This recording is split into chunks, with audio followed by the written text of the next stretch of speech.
आगरा के किले में उस सुबह की हवा कुछ अलग थी।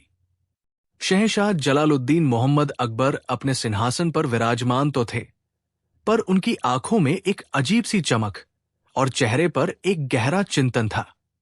उनके नवरत्न, मंत्री और अमीर उमरा अदब से सिर झुकाए खड़े थे, लेकिन दरबार की रोजमर्रा की कार्यवाही में आज बादशाह का दिल नहीं लग रहा था। कल रात उन्होंने एक सपना देखा था, एक ऐसा सपना जिसने उनकी नींद उड़ा दी थी। उन्होंने देखा कि उनके शाही बाग में एक अद्भुत पेड़ उगा है। उस पेड़ की टहनियां और शाखाएं शुद्ध सोने की थी, पत्ते पन्ने की तरह चमक रहे थे और उन पर लगे फल माणिक और नीलम की तरह दमक रहे थे। हवा चलती तो पत्तों के टकराने से खनक की आवाज आती, जैसे हजारों सोने की अशर्फियां एक साथ बज रही हों। यह सपना इतना सजीव था कि अकबर को लगा जैसे उन्होंने उस पेड़ को सच में छू लिया है। जब आंख खुली तो वो वैभव आंखों से ओझल हो चुका था। तभी से उनके मन में एक ही धुन सवार हो गई थी, अगर मुतलिया सल्तनत इतनी महान और शक्तिशाली है तो क्या वो एक सोने का पेड़ नहीं उगा सकती। अकबर ने एक गहरी सांस ली और अपनी भारी आवाज में कहा, दरबार में मौजूद सभी लोगों को हमारा सलाम। आज हमारे मन में एक विचार आया है, एक ख्वाहिश ने जन्म लिया है। सारा दरबार कान लगाकर सुनने लगा। हम चाहते हैं, अकबर ने कहा, कि हमारी सल्तनत की शान में एक ऐसा अजूबा हो जो दुनिया ने कभी न देखा हो। हम चाहते हैं कि हमारे शाही बाग में एक सोने का पेड़ उगाया जाए, एक असली सोने का पेड़। यह सुनते ही पूरे दरबार में एक अजीब सी खामोशी छा गई। सब एक दूसरे का मुंह ताकने लगे। सोने का पेड़, यह कैसे मुमकिन है? यह तो कुदरत के खिलाफ है। कुछ दरबारियों ने इसे बादशाह का मजाक समझा, लेकिन अकबर के चेहरे की गंभीरता बता रही थी कि वो इस बात को लेकर कितने संजीदा थे। अकबर के चापलूस दरबारियों में से एक मीर बख्शी शाह मंसूर, जो बीरबल से बेइंतहा जलता था, आगे आया। उसने झुककर सलाम किया और मक्खन जैसी आवाज में बोला, जहां पनाह की सोच तो आसमान से भी ऊंची है। आप तो खुद इस धरती पर मुदा का साया है। आपके लिए क्या नामुमकिन है?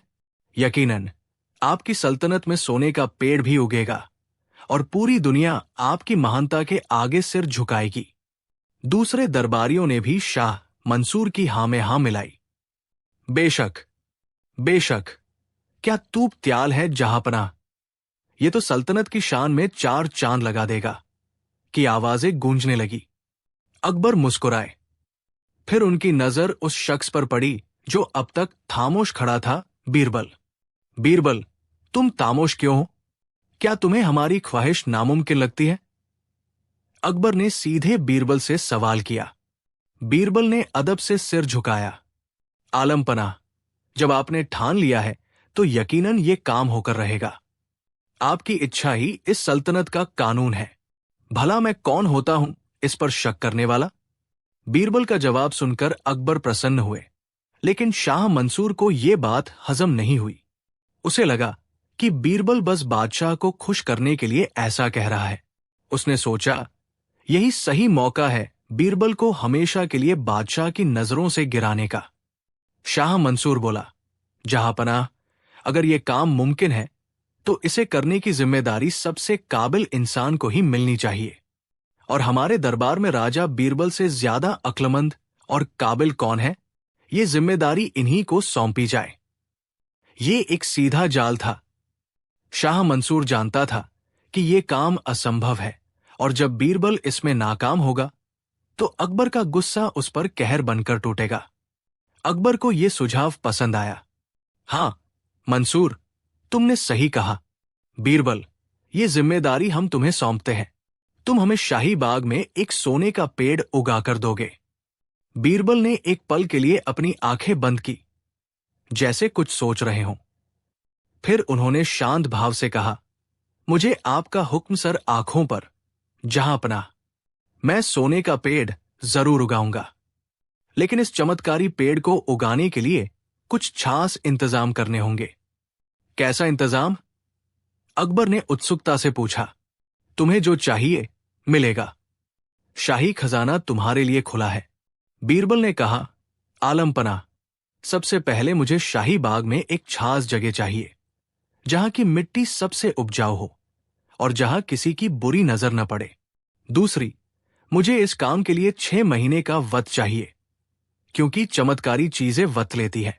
और तीसरी और सबसे अहम चीज, मुझे 1 लाख सोने की अशर्फियों की जरूरत पड़ेगी। 1 लाख अशर्फिया।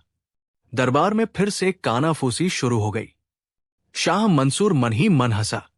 उसे लगा कि बीरबल बस खजाना खाली करने का बहाना बना रहा है और अंत में नाकाम होकर भाग जाएगा।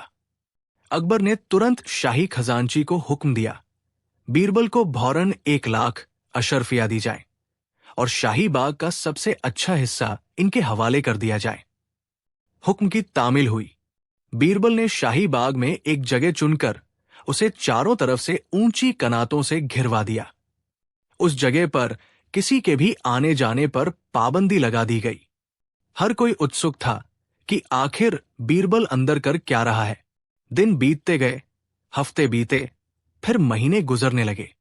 बीरबल हर सुबह उस घिरी हुई जगह पर जाते और कुछ देर अंदर रहकर वापस आ जाते। शाह मंसूर और दूसरे दरबारी अक्सर अकबर के कान भरते, जहां पनाह 5 महीने बीत चुके हैं। लगता है बीरबल बस आपका और हमारा वक्त बर्बाद कर रहा है। उसने सारी अशर्फिया हड़प ली है और कोई पेड़ वेड़ नहीं उगने वाला। अकबर को भी कभी कभी शक होता, लेकिन उन्हें बीरबल की काबिलियत पर भरोसा था। उन्होंने इंतजार करने का फैसला किया। आखिरकार 6 महीने पूरे होने में बस एक दिन बाकी था। बीरबल अगले दिन सुबह सुबह बादशाह की खिदमत में हाजिर हुए। जहां पनाह, मुबारक हो। सोने के पेड़ को लगाने की सारी तैयारियां पूरी हो चुकी है। कल सुबह सूरज की पहली किरण के साथ हम सोने का बीज बोएंगे, लेकिन इसके लिए एक खास रस्म अदा करनी होगी, जिसमें आपका और पूरे दरबार का मौजूद रहना जरूरी है। अकबर ये सुनकर रोमांचित हो गए। उन्होंने पूरे शहर में मुनादी करवा दी कि कल सुबह शाही बाग में एक चमत्कार होने वाला है। अगली सुबह पूरा दरबार शाही बाग में उस खास जगह पर इकट्ठा था।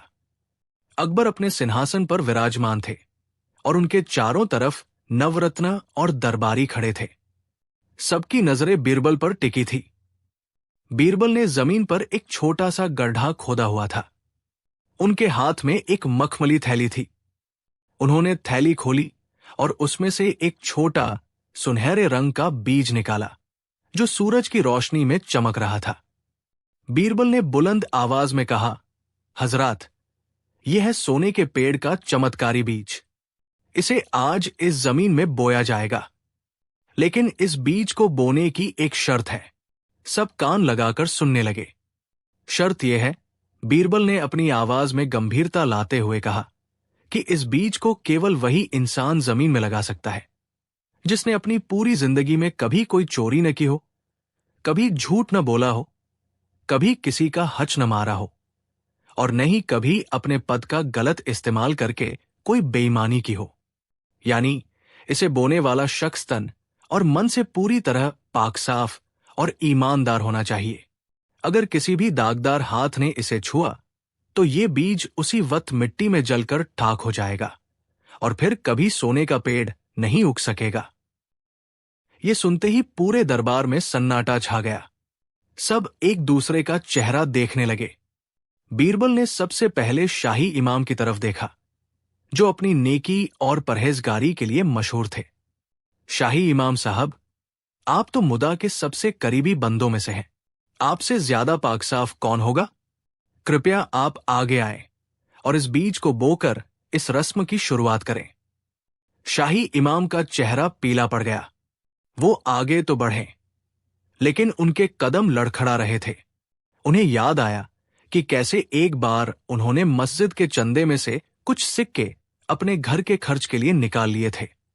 बात बहुत छोटी थी, लेकिन थी तो बेईमानी। उन्होंने हाथ जोड़कर कहा, बीरबल, मैं नुदा का एक अदना सा बंदा हूं। मुझसे भी भूल चूक हुई है। ये महान काम करने के योग्य मैं नहीं हूं। और ये कहकर वो पीछे हट गए। अब बीरबल ने काजी उल कुजात यानी मुख्य न्यायाधीश की तरफ देखा।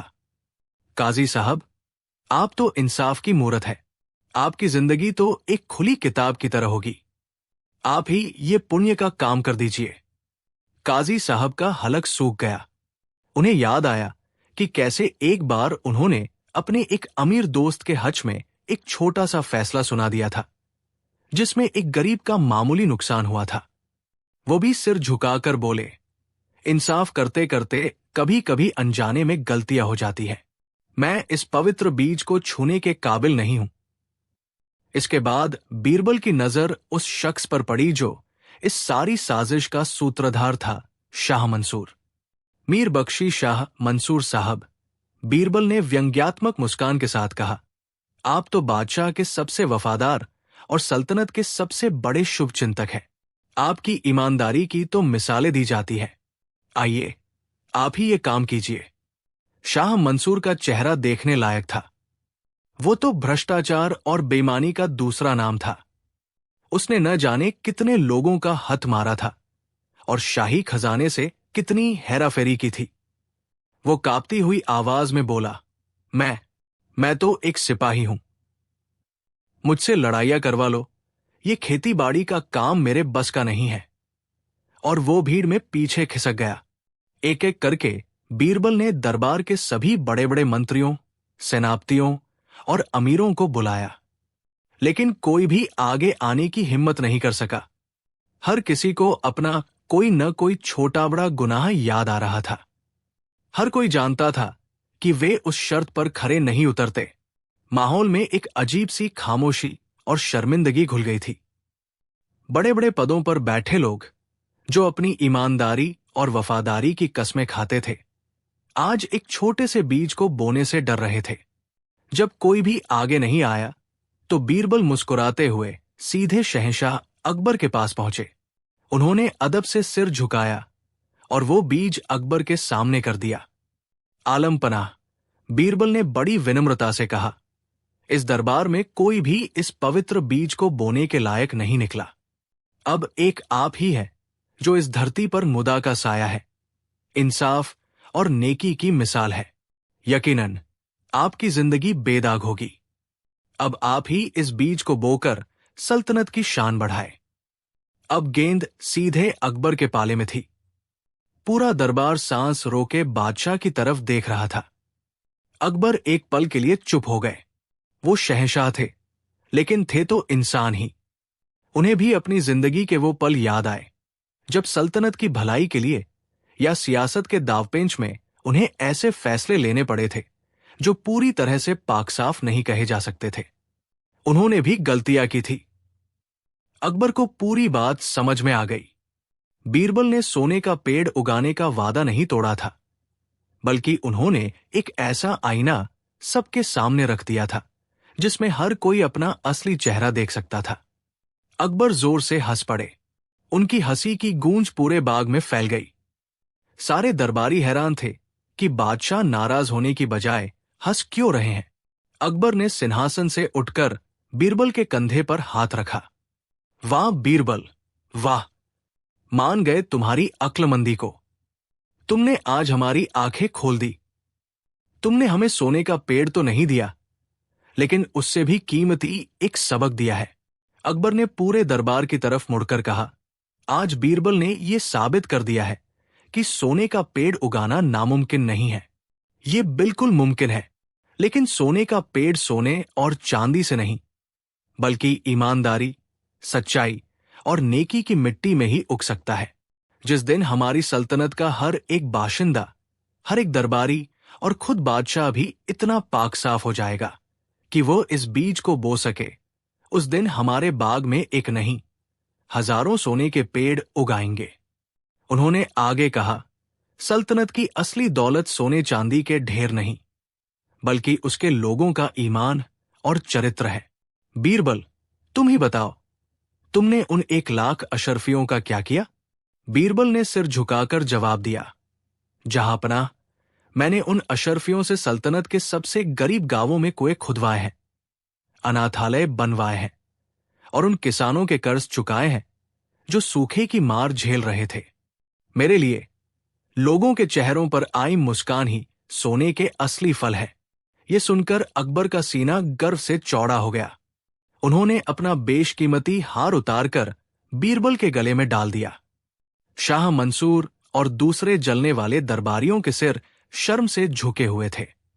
उस दिन के बाद से अकबर ने कभी सोने के पेड़ की जिद नहीं की, क्योंकि बीरबल ने उन्हें समझा दिया था कि असली खजाना जमीन के नीचे नहीं, बल्कि इंसानों के दिलों में होता है, और उस खजाने को उगाने के लिए किसी चमत्कारी बीज की नहीं, बल्कि अच्छी नीयत और नेक कामों की जरूरत होती है। कहानी 2। आगरा की सुबह थी। सूरज की सुनहरी किरणें यमुना के पानी पर नाच रही थी और मुतलिया सल्तनत के सबसे आलीशान किले आगरा के किले को सोने की तरह चमका रही थी। शहंशाह जलालुद्दीन मोहम्मद अकबर के दीवान आम में रोज की तरह दरबार लगा था। मंत्री, अमीर, सेनापति और दूर दराज से आए परियादी सब अदब से अपनी अपनी जगह पर मौजूद थे। माहौल में एक शाही गंभीरता थी, लेकिन आज ये गंभीरता एक चीख से टूटने वाली थी। अचानक दरबार के मुख्य दरवाजे पर एक हंगामा हुआ। पहरेदार किसी को रोकने की कोशिश कर रहे थे, लेकिन एक बूढ़ा आदमी फटे हुए कपड़ों में लड़खड़ाता हुआ अंदर घुस आया। उसकी आंखों में बेबसी थी, चेहरे पर हफ्तों की थकान, और उसकी आवाज में दर्द का एक गहरा समंदर था। वो सीधा तख्त की ओर भागा और अकबर के कदमों में गिरकर जोर जोर से रोने लगा। इंसाफ, जहां पनाह, इंसाफ। मेरी दुनिया लुट गई, मुझे इंसाफ चाहिए। अकबर, जो अपनी प्रजा के लिए एक पिता समान थे, ये देखकर विचलित हो गए। उन्होंने पहरेदारों को पीछे हटने का इशारा किया और नरम आवाज में बोले, उठो बुजुर्ग, और शांत होकर हमें अपनी पूरी बात बताओ। ये अकबर का दरबार है, यहां हर किसी को इंसाफ मिलता है। वो बूढ़ा आदमी उठा। उसके आंसू अभी भी बह रहे थे। उसने बताया, मेरा नाम सेठ धर्मपाल है, आलमपना। मैं सूरत का एक छोटा सा जौहरी हूं। अपनी पूरी जिंदगी की मेहनत और कमाई 1000 सोने की अशर्फिया एक थैली में लेकर मैं आगरा के बाजार में व्यापार करने आया था। दरबार में मौजूद हर शख्स की आंखें आश्चर्य से फैल गई। 1000 अशर्फिया, ये एक बहुत बड़ी रकम थी। सेठ धर्मपाल ने अपनी कांपती हुई आवाज में कहानी आगे बढ़ाई। मैं बूढ़ा हूं, जहां अपना। सफर लंबा था और मैं अकेला था। रास्ते में मुझे एक नौजवान लड़का मिला। उसका नाम कन्हैया है। वो बहुत भोला और मेहनती लग रहा था। उसने मेरी बहुत सेवा की, मेरे सामान का ध्यान रखा, मेरे पैरों की मालिश की। मैंने उसे एक बेटे की तरह माना। मैंने उसे पेट भर खाना खिलाया और वादा किया कि आगरा पहुंचकर उसे अच्छी मजदूरी दूंगा। सेठ की आंखों में उस लड़के के लिए स्नेह साफ झलक रहा था। कल रात हम आगरा की सरहद पर एक सराय में रुके। मैं सफर से बहुत थक गया था। मुझे अपनी अशर्फियों की थैली की बहुत चिंता थी। मुझे कन्हैया पर अपनी जान से ज्यादा भरोसा हो गया था। मैंने वो थैली उसे सौंपते हुए कहा, बेटा कन्हैया, इसे अपनी जान से ज्यादा संभाल कर रखना। ये मेरी पूरी जिंदगी की कमाई है। तुम जागते रहना, मैं कुछ देर सो लेता हूं। और जहां पनाह, मैंने उस पर भरोसा करके अपनी आंखें बंद कर ली। ये कहते कहते सेठ धर्मपाल फिर से सुबकने लगे। जब सुबह मेरी आंख खुली तो कन्हैया वहां नहीं था, और मेरी अशर्फियों की थैली भी गायब थी। उसने मेरा भरोसा तोड़ दिया। जहां पनाह, उसने मुझे लूट लिया। मेरे सिपाहियों ने उसे आज सुबह शहर के बाहर भागते हुए पकड़ा है, लेकिन वो कबूल नहीं कर रहा है। वो झूठा है, मक्कर है। अकबर का चेहरा गुस्से से लाल हो गया। एक बूढ़े आदमी के भरोसे का ऐसा घिनौना तत्व। उन्होंने फौरन हुक्म दिया, उस लड़के को पेश किया जाए। कुछ ही पलों में सिपाही एक दुबले पतले, मासूम से दिखने वाले लड़के को लेकर आए। वो कन्हैया था। उसकी आंखों में डर था और वो थरथर कांप रहा था। उसे देखकर कोई कह नहीं सकता था कि वो चोर हो सकता है, क्या तुम ही कन्हैया हो? अकबर ने अपनी भारी आवाज में पूछा। लड़के ने सिर हिलाया। इस सेठ का इल्जाम है कि तुमने इनकी 1000 सोने की अशर्फियों की थैली चुराई है। क्या यह सच है? कन्हैया जोर जोर से रोने लगा। नहीं जहांपनाह, ये झूठ है, सरासर झूठ है। मैंने कोई चोरी नहीं की। मैं तो एक गरीब मजदूर हूं। सेठ जी ने मुझे काम पर रखा था। मैंने इनकी दिन रात सेवा की। इन्होंने मुझे मजदूरी देने का वादा किया था, लेकिन आगरा पहुंचकर इनकी नीयत बदल गई। ये मुझे मेरी मजदूरी नहीं देना चाहते, इसीलिए मुझ पर चोरी का झूठा इल्जाम लगा रहे हैं, ताकि मैं डरकर भाग जाऊं और इन्हें कुछ देना न पड़े। जहांपनाह, मैं बेकसूर हूं। आप मेरी आंखों में देखिए, क्या मैं चोर लगता हूं? अब दरबार में एक अजीब सी कशमकश पैदा हो गई। सेठ धर्मपाल एक इज्जतदार व्यापारी लग रहे थे, लेकिन उनकी कहानी का कोई गवाह नहीं था। वहीं कन्हैया की मासूमियत और उसके आंसू भी सच्चे लग रहे थे। मामला एक ऐसे दोराहे पर आ खड़ा हुआ था, जहां एक तरफ एक बूले आदमी का भरोसा था और दूसरी तरफ एक तरीब लड़के की इज्जत। अकबर के सबसे काबिल न्यायाधीश काजी-उल कुज़ात ने दोनों से जिरह की। सेठ धर्मपाल, क्या किसी और ने आपको वो थैली कन्हैया को देते हुए देखा? सेठ ने लाचारी से सिर हिलाया। नहीं हुजूर, उस वक्त सराय के कमरे में हम दोनों के सिवा कोई नहीं था। काजी ने कन्हैया से पूछा, जब तुम्हारे पास से थैली बरामद नहीं हुई तो तुम शहर छोड़कर भाग क्यों रहे थे? कन्हैया ने रोते हुए जवाब दिया, मैं भाग नहीं रहा था हुजूर, मैं तो अपनी बीमार मां के लिए दवा लेने गांव जा रहा था। सेठ जी ने मुझे मेरी मजदूरी नहीं दी, तो मैंने सोचा कि पहले मां को देख आओ, फिर वापस आकर इनसे अपने पैसे मांग लूंगा। मामला पूरी तरह से उलझ चुका था। कोई सबूत नहीं, कोई गवाह नहीं, बस दो इंसान, और दोनों की अपनी अपनी कहानी, और दोनों ही सच्चे लग रहे थे। अकबर भी एक गहरे सोच में पड़ गए। अगर सेठ सच बोल रहा है तो कन्हैया को कड़ी से कड़ी सजा मिलनी चाहिए, लेकिन अगर कन्हैया बेकसूर है और उसे सजा दे दी गई तो ये एक बहुत बड़ा अन्याय होगा। जब दरबार के बड़े बड़े विद्वान और न्यायाधीश इस गुत्थी को सुलझाने में नाकाम हो गए, तब अकबर की नजर अपने सबसे भरोसेमंद नवरत्न पर पड़ी, जो अब तक खामोशी से ये सारा तमाशा देख रहे थे। बीरबल, अकबर ने कहा, तुम खामोश क्यों हो? इस मामले में तुम्हारी क्या राय है? न्याय का ये तराजू एक जगह आकर अटक गया है। इसे सही दिशा सिर्फ तुम्हारी बुद्धि ही दिखा सकती है। पूरे दरबार की नजरें अब बीरबल पर थी। बीरबल अपनी जगह से उठे, अदब से बादशाह को सलाम किया और फिर उन दोनों, सेठ धर्मपाल और कन्हैया के पास गए। उन्होंने दोनों की आंखों में झांका, उनके चेहरों के भावों को पढ़ा और फिर मुस्कुराए। आलम पनाह, मामला वाकई पेचीदा है, बीरबल ने कहा। जहां सबूत खामोश हो जाते हैं, वहां इंसान की फितरत बोलती है। मुझे इन दोनों से कुछ अकेले में बात करने की इजाजत दी जाए, और मुझे 2 दिन का समय चाहिए। इंशाअल्लाह सच और झूठ दूध का दूध और पानी का पानी हो जाएगा। अकबर ने इजाजत दे दी। बीरबल सेठ धर्मपाल और कन्हैया को अपने साथ ले गए। दरबार में मौजूद हर कोई उत्सुक था कि अब बीरबल ऐसा क्या करेंगे जो कोई और नहीं कर सका। बीरबल ने उन दोनों को अपने निवास पर 2 अलग अलग कमरों में ठहराया और उनकी खूब आवभगत की। उन्होंने न किसी से कोई सत्ती की, न कोई सवाल पूछा। वो बस उनके साथ सामान्य व्यवहार करते रहे। 2 दिन बाद बीरबल उन दोनों को लेकर फिर से दरबार में हाजिर हुए। माहौल में एक अजीब सा तनाव था। तो बीरबल, क्या तुम सच तक पहुंच पाए? अकबर ने पूछा। जी जहांपनाह, बीरबल ने कहा और अपने एक सेवक को इशारा किया। सेवक लकड़ी का एक बड़ा सा टुकड़ा लेकर आया। ये एक पेड़ का मोटा तना था, करीब 10 फीट लंबा। बीरबल ने कहा, आलम पनाह, न्याय करने के लिए कभी कभी अनोखे तरीके अपनाने पड़ते हैं। ये जो लकड़ी का तना आप देख रहे हैं, ये कोई मामूली लकड़ी नहीं है।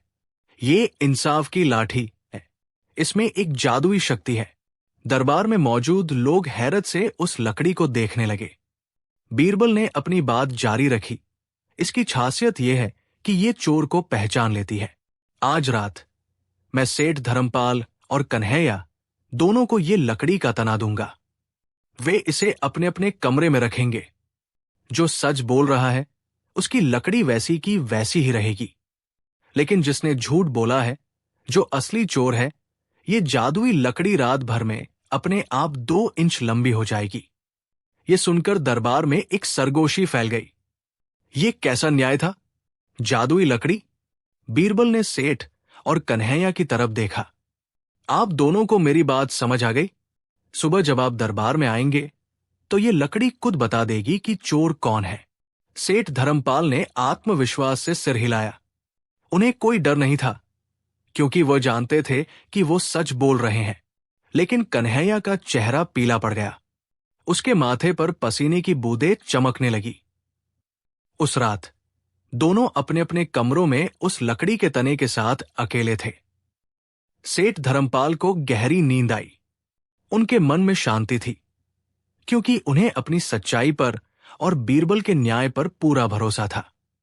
लेकिन कन्हैया की आंखों में नींद कहाँ? वो पूरी रात जागता रहा। वो कमरे में इधर से उधर टहलता रहा। उसके दिमाग में एक तूफान चल रहा था। ये कैसी जादुई लकड़ी है? क्या ये सच में लंबी हो जाएगी? अगर ये 2 इंच लंबी हो गई तो सुबह मेरा झूठ पकड़ा जाएगा। जहां अपना मुझे मौत की सजा देंगे। नहीं नहीं, मैं मरना नहीं चाहता। मुझे कुछ करना होगा। उसके लालची दिमाग में अचानक एक विचार कौंधा। एक ऐसा विचार जो उसे लगा कि उसे बचा लेगा। अगर ये लकड़ी 2 इंच लंबी होने वाली है, उसने सोचा, तो क्यों न मैं इसे अभी से ही 2 इंच काट दूं। जब ये रात में 2 इंच लंबी होगी तो सुबह तक ये वापस अपनी असली लंबाई पर आ जाएगी। किसी को कुछ पता नहीं चलेगा। बीरबल का जादू भी छेल हो जाएगा और मैं बच जाऊंगा। हा, मुझसे चालाक कोई नहीं। ये सोचकर उसने कमरे में पड़ी एक आरी उठाई और बड़ी सावधानी से उस लकड़ी के तने को नीचे से ठीक 2 इंच काट दिया। फिर वो कटे हुए टुकड़े को छिपाकर सुकून की सांस लेकर सो गया, ये सोचकर कि उसने बीरबल को भी मात दे दी है। अगली सुबह दरबार फिर से लगा। सबकी नजरें दरवाजे पर थी। बीरबल, सेठ धर्मपाल और कन्हैया के साथ दाखिल हुए। दोनों के हाथों में लकड़ी का वह तना था। तो अकबर ने पूछा, क्या इंसाफ की लाठी ने अपना काम किया? बिल्कुल जहांपनाह, बीरबल ने कहा। अब आप खुद ही देख लीजिए। उन्होंने सबसे पहले सेठ धर्मपाल को अपनी लकड़ी आगे करने को कहा। फिर उन्होंने कन्हैया को उसकी लकड़ी ठीक उसके बगल में रखने को कहा। जैसे ही दोनों लकड़ियां साथ रखी गई, पूरे दरबार ने एक साथ एक गहरी सांस ली। कन्हैया की लकड़ी सेठ धर्मपाल की लकड़ी से साफ साफ 2 इंच छोटी थी। कन्हैया का दिल डूब गया। उसका चेहरा सफेद पड़ गया। वो समझ नहीं पाया कि ये कैसे हुआ। बीरबल जोर से हंसे। उन्होंने अकबर की ओर देखकर कहा, आलम पनाह, चोर पकड़ा गया। लेकिन कैसे, बीरबल? अकबर ने आश्चर्य से पूछा। उसकी लकड़ी तो छोटी हो गई, लंबी नहीं हुई। बीरबल ने मुस्कुराते हुए समझाया, जहांपनाह, ये कोई जादुई लकड़ी नहीं थी। ये तो एक साधारण पेड़ का तना था। इसमें कोई शक्ति नहीं है कि ये अपने आप लंबी या छोटी हो जाए। असली जादू तो इंसान के मन में, उसके डर में होता है। मैंने कहा था कि चोर की लकड़ी 2 इंच लंबी हो जाएगी। जो बेकसूर था, जैसे सेठ धर्मपाल, उन्हें कोई डर नहीं था। वो आराम से सोए, क्योंकि वो जानते थे कि लकड़ी का कुछ नहीं होगा। लेकिन चोर के मन में डर था। उसे यकीन हो गया कि लकड़ी सच में लंबी हो जाएगी। अपने पकड़े जाने के डर से उसने सोचा कि वो लकड़ी को पहले ही 2 इंच काट दे, ताकि सुबह तक वो बढ़कर बराबर हो जाए। बीरबल ने कन्हैया की ओर इशारा किया, जो अब जमीन पर घुटनों के बल बैठकर रो रहा था। इसके मन के चोर ने ही इसे धोखा दे दिया। जहांपनाह, इसके डर ने ही इसकी चोरी का पर्दाफाश कर दिया। न्याय के तराजू को किसी सबूत की जरूरत नहीं पड़ी, अपराधी के खुद के डर ने ही उसे झुका दिया। कन्हैया ने रोते रोते अपना गुनाह कबूल कर लिया।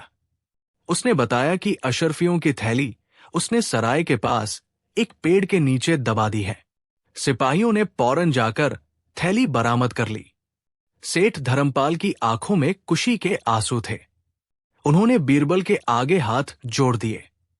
अकबर अपनी गद्दी से उठे और बीरबल को गले लगा लिया। वाह बीरबल, वाह! तुमने आज फिर साबित कर दिया कि सच्चा न्याय सिर्फ कानून की किताबों में नहीं, बल्कि इंसान की समझ और मनोविज्ञान में भी छिपा होता है। तुमने न्याय के इस तराजू को ऐसा साधा है जिसकी मिसाल सदियों तक दी जाएगी। उस दिन दरबार ने सीखा कि सबसे बड़ा न्यायाधीश इंसान का अपना ज़मीर होता है और सबसे बड़ा गवाह उसका अपना डर। और बीरबल ने एक बार फिर यह साबित कर दिया कि वो सिर्फ एक मंत्री नहीं, बल्कि इंसान की आत्मा को पढ़ने वाले एक सच्चे जौहरी थे। कहानी 3। ये कहानी उस दिन की है जब दरबार की रौनक अपने चरम पर थी। अचानक दरबार के विशाल दरवाजे पर एक असाधारण व्यक्ति का आगमन हुआ। वो एक जटाधारी योगी थे। उनकी उम्र का अनुमान लगाना कठिन था। उनकी आंखों में हिमालय की बर्फीली चोटियों जैसी शांति थी, तो चेहरे पर सदियों के तप का तेज। उन्होंने गेरुआ वस्त्र धारण किया हुआ था और उनके हाथ में केवल एक कमंडल था। उनके आगमन मात्र से दरबार में एक रहस्यमयी शांति छा गई। प्रहरियों ने उन्हें रोकना चाहा, लेकिन उनकी आंखों के तेज के आगे वे ठिठक गए। योगी शांत कदमों से चलते हुए सीधे शहंशाह अकबर के सिंहासन के सामने आकर रुके, लेकिन उन्होंने सिर नहीं झुकाया। उनकी दृष्टि सीधी और निर्भीक थी। अकबर भी इस अलौकिक व्यक्तित्व से प्रभावित हुए बिना न रह सके। उन्होंने सम्मानपूर्वक पूछा, महात्मन, आप कौन हैं और आपका दरबार में कैसे आगमन हुआ? हम आपकी क्या सेवा कर सकते हैं? योगी की आवाज गहरी और शांत थी, जैसे किसी गुफा से आती हुई प्रतिध्वनि। राजन, मेरा नाम अद्वैतानंद है। मैं हिमालय की कंदराओं का वासी हूं। मैंने सुना है कि तुम्हारा दरबार बुद्धिमानों और ज्ञानियों से भरा है और तुम्हारे सलाहकार बीरबल की चतुराई की कहानियां तो पहाड़ों तक पहुंच चुकी है। मैं यहां कुछ मांगने या देने नहीं आया हूं। मैं बस एक प्रश्न लेकर आया हूं, एक पहेली। यदि तुम्हारे दरबार में कोई इस पहेली को सुलझा सका तो मैं मान लूंगा कि सांसारिक जीवन में भी सत्य का प्रकाश संभव है। अकबर की जिज्ञासा बढ़ गई। महात्मन, आप निसंकोच अपनी पहेली पूछें। मेरा दरबार इसे सुलझाने का हर संभव प्रयास करेगा। योगी अद्वैतानंद ने अपनी गहरी आंखें दरबार में बैठे सभी नवरत्नों, मंत्रियों और विद्वानों पर घुमाई और फिर उनकी दृष्टि बीरबल पर आकर टिक गई। उन्होंने अपनी पहेली पूछी, जो 3 प्रश्नों का एक समूह थी। वो कौन है जो हर जगह है पर कहीं नहीं दिखता? वो क्या है जो सबका है पर किसी का नहीं? और वो मार्ग कौन सा है जो कहीं नहीं जाता फिर भी मंजिल तक पहुंचाता है? पहेली सुनकर पूरे दरबार में गहरा सन्नाटा छा गया। ये कोई साधारण पहेली नहीं थी। ये दर्शन और अध्यात्म की गहराइयों से निकला एक प्रश्न था। अकबर समेत सभी दरबारी सोच में पड़ गए। सबसे पहले दरबार के मुख्य मुल्ला 2 प्याजा, जो खुद को बहुत बुद्धिमान समझते थे, आगे आए। उन्होंने कहा, योगीराज, आपकी पहली पहेली का उत्तर है हवा। ये हर जगह है पर दिखती नहीं। योगी ने धीरे से सिर हिलाया। हवा को महसूस किया जा सकता है मुल्ला जी। जब वो चलती है तो पत्तों में सरसराहट होती है। मैं उसकी बात कर रहा हूं, जिसका कोई भौतिक प्रमाण नहीं। फिर दरबार के एक अन्य विद्वान ने कहा, दूसरी पहेली का उत्तर ज्ञान हो सकता है। ये सबका है पर कोई इस पर एकाधिकार नहीं कर सकता। योगी ने फिर मुस्कुराकर कहा, ज्ञान को अर्जित किया जा सकता है, उसे किताबों में संजोया जा सकता है, उसे बेचा और खरीदा जा सकता है। मैं उसकी बात कर रहा हूं जो इन सब से परे है। तीसरे प्रश्न पर तो किसी की हिम्मत ही नहीं हुई। ऐसा कौन सा मार्ग था जो कहीं नहीं जाता फिर भी मंजिल तक पहुंचाता है। ये तो विरोधाभासी बात थी। दरबार में कानाफूसी होने लगी। अकबर का चेहरा चिंता से भर गया। ये उनके दरबार की प्रतिष्ठा का सवाल था। अगर वे इस योगी को संतुष्ट नहीं कर पाए तो ये उनकी सल्तनत के ज्ञान और बुद्धि पर एक प्रश्न चिन्ह होगा। उनकी उम्मीद की आखिरी किरण अब बीरबल थे, जो अब तक शांत खड़े सब कुछ देख और सुन रहे थे। अकबर ने बीरबल की ओर देखा। बीरबल, पूरा दरबार मौन है। क्या तुम्हारे पास योगीराज के प्रश्नों का कोई उत्तर है? बीरबल आगे आए। पहले उन्होंने शहंशाह को और फिर योगी अद्वैतानंद को प्रणाम किया। उनकी आंखों में न कोई घमंड था, न कोई घबराहट। एक गहरी शांति और समझ का भाव था। उन्होंने योगी से कहा, महात्मन, आपके प्रश्न साधारण बुद्धि से हल नहीं किए जा सकते। ये अनुभव के प्रश्न हैं। फिर भी मैं अपनी तुच्छ बुद्धि से इनका उत्तर देने का प्रयास करता हूं। बीरबल ने कहना शुरू किया, आपकी पहली पहेली का उत्तर, वो कौन है जो हर जगह है पर कहीं नहीं दिखता? वह ईश्वर या परमात्मा है।